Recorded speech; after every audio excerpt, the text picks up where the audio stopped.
Alhamdulillah saya bisa berkunjung ke Kalimantan Selatan. Yang paling surprise buat saya adalah bisa bertemu langsung dengan Jeff Banjar. Waduh. Pencipta lagu Saranjana yang begitu luar biasa, begitu viral, dan inilah orang-orangnya.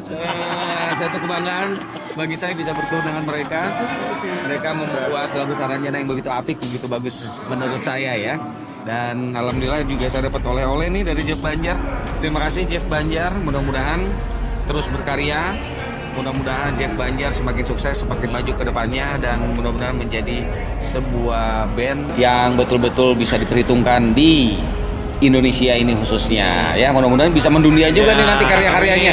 Ya, saya doakan yang terbaik untuk Jeff Banjar. Oke. Kenapa paling suka lagu Saranjana di film tersebut?